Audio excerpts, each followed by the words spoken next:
Thank you, Mr. Chair. Thank you, General, for being here. And I want to follow up on Mr. Webster's from Florida, his comments. First of all, I agree with him. Thank you. We finally have some projects that we got the chief's report.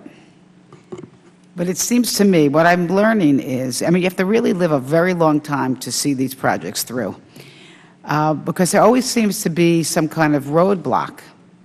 I want to first about some of the Everglades projects, which are very important to Florida because it's our drinking water, basically. And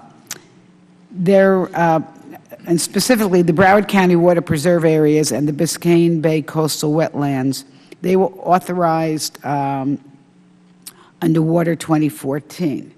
Now, the projects are somewhat stuck, we're being told, in the PPA phase. And my question to you is this.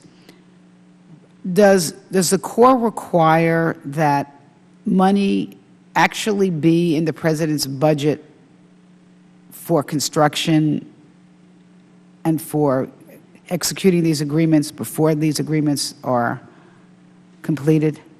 Yes, ma'am. We're required to have funds available before we commit the federal government to a contract or any other such future expenditure. We're not authorized without the appropriate authority. Okay, so that's what's so.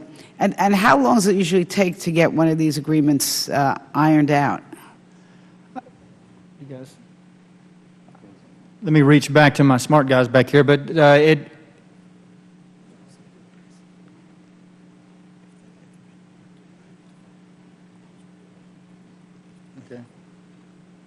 If we don't, okay, we will get back to you on specifics. But the bottom line is we have model agreements that we use that we have used over time for a lot of different PPAs and such that allows us to move much faster.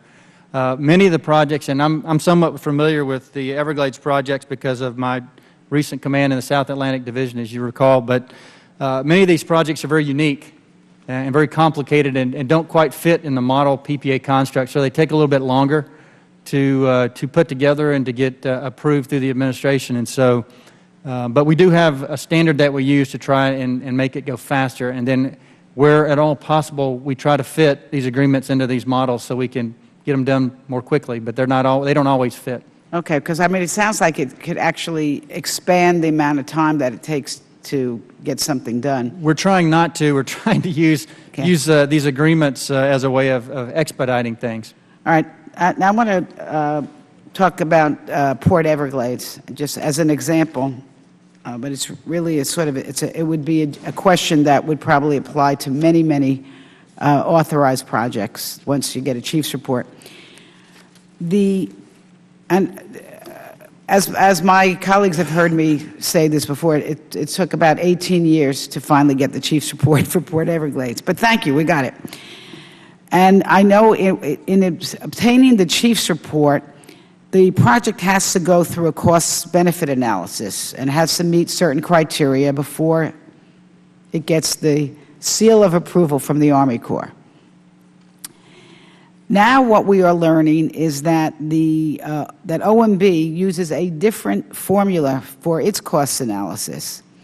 So after spending 18 years, millions of dollars of going through the process, if OMB changes the formula and they can actually stop a project, it doesn't make sense to me that everybody's not on the same page.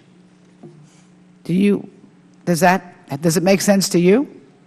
No, ma'am. I know exactly what you're referring to. I mean, for the administration to budget a project, it has to meet a 2.5 BCR at a 7% discount rate, and that's how the administration budgets for projects. When we take a look at projects, for us to recommend a project as an investment to the Congress, it has to meet a 1-to-1 benefit cost ratio, and that's what we are looking at. We communicate this with the sponsors so they understand what the federal government can do, and we look for different ways to increase and improve the benefit cost ratio, obviously as we're doing for other studies like Upper Ohio, to try to allow it to meet the budget criteria for the administration. But that's where we are right now. Does that make sense to you?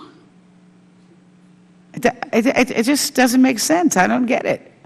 Why would you use one criteria for 18 years and do all that work, and then all of a sudden the criteria changes with another agency?